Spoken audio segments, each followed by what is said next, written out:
Now, so we're going to focus on what I call the 4 major wounds that we all have and that we all experience in relationships. And there are these patterns that we just keep repeating and repeating and repeating over and over again. So when we are in this place of when our wound really shows up, the empowered I disappears and becomes you. So the empowered I disappears and becomes you. And I'm pointing, pointing with the, so this disappears. So it's not about him anymore, it's about her. It's not about her anymore, it's about him. We're blaming, he is not loving me enough. He doesn't wash the dishes.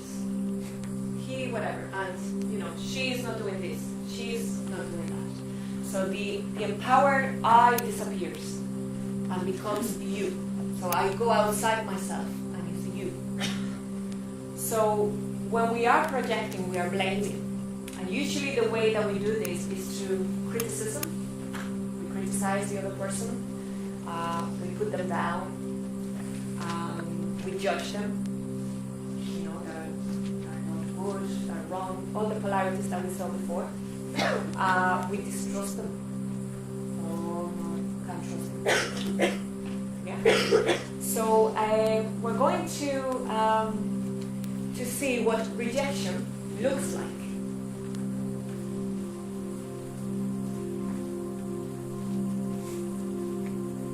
So energetically, in the relationship, Niall is rejecting Laura. Laura is being rejected. So his energy is moving towards her, he's pushing her, she's being pulled back.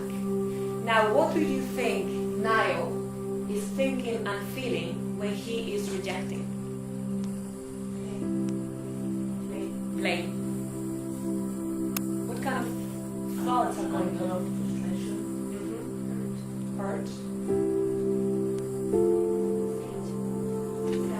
Sad. Fear of being rejected himself. Guilt. Okay, what do you think Laura is feeling and thinking when she's being rejected? Hurt. Separation. Yeah, same stuff.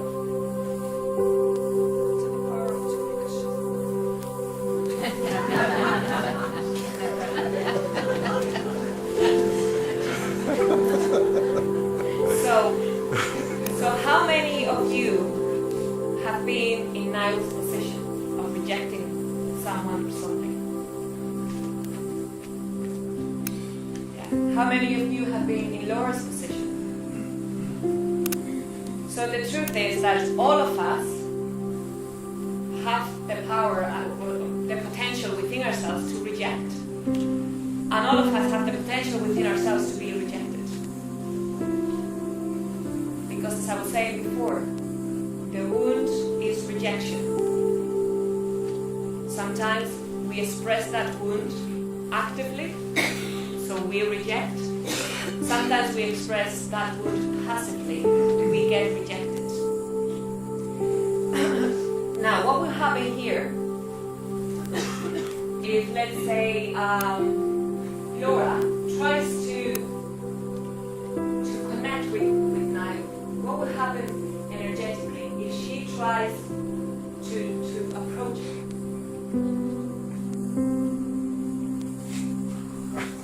So a lot of people get stuck. This is being stuck. So he's pushing, she's going, I'm not going anywhere. So we get this energy of being stuck. Now, what happens if Niall, you can do this on starts running away? So what is she going to do? Running after him.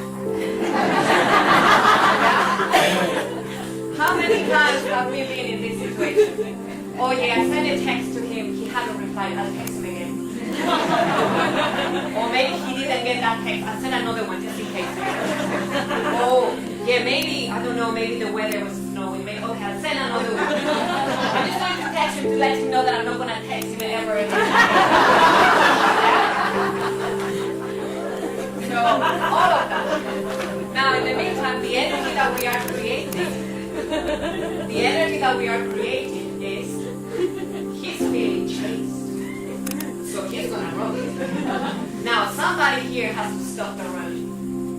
Somebody. So, if Laura stops running, Niall will probably stop running. Because if nobody's chasing him, where's he going to go? So we find a place of stillness. As soon as Laura says, okay, I'm going to hold my space. I'm not going to go outside myself chasing for love. I'm not chasing love anymore. I'm just going to stay and wait. I mean, I don't know, every story is different. But there is a big chance that Niall says, that's weird. You know, what's happening now? I wonder how Laura is doing. I'm going to take some. Yeah, so as soon as Laura stops running, Niall will go forward. All in me, not saying, I don't know. You know, it's just everybody is different. But when we are with the energy of rejection, we are rejecting ourselves. But it's not so much just that we are rejecting ourselves, but that we are rejecting love. Now, what I was telling you before, for Niall, Laura represents the source of love. Now, let's say that Niall got a bit scared with the whole love thing. He's pushing love away, therefore he's pushing Laura away. Now, when we are in an empowered relationship, if Niall accepts his wound of rejection and loves that wound, and Laura accepts her rejection and loves that, we are again in a place of balance. Because Niall understands that the true source of love lies within himself. By rejecting Laura, he's rejecting himself, he's rejecting self-love. And the same thing for Laura. Does that make sense? Okay, so we move to the next one, control. And I think this one might help you with the lonely area a little bit. So we have the control one. So again, control comes in. And what happens is, so, what do we see here? What is that you see? Domination, power, submission, victory.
That could be one.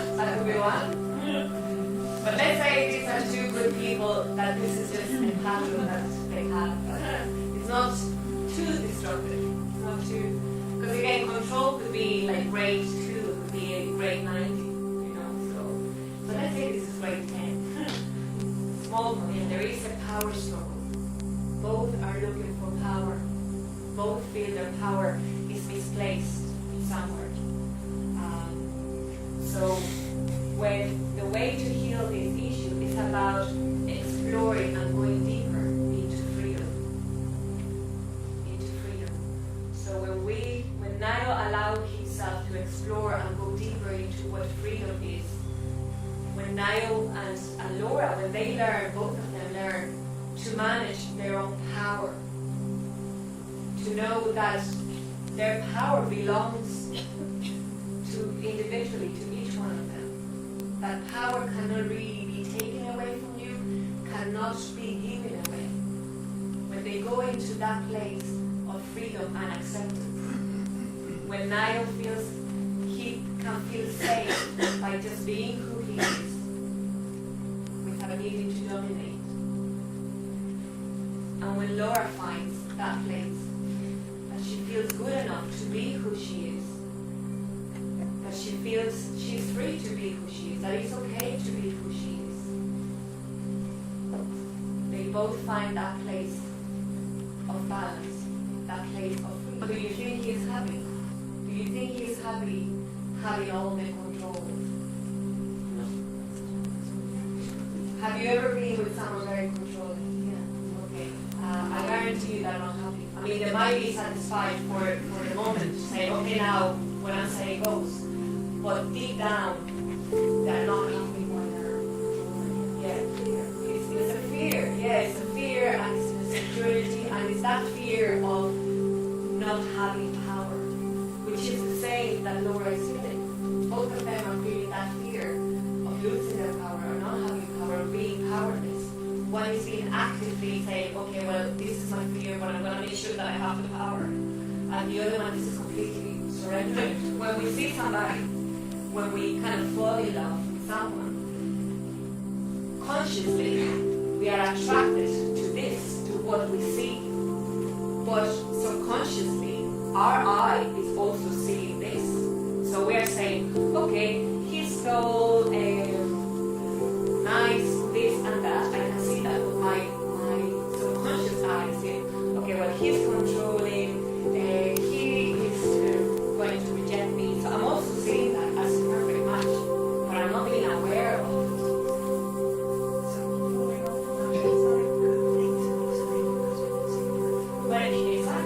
Well, that's why we come together, and that's why we have the relationship. And in an empowered relationship, my wound, I mean her wound, and his wound, they are a great thing if they, both of them can work it in a way to learn to know themselves better. That's why an empowered relationship works. Sometimes we have the idea that an empowered relationship or a good relationship is just people drinking martinis in the beach all day. I know, sorry, but that's not real. A really good relationship is when you can be with the person, when they're acting out some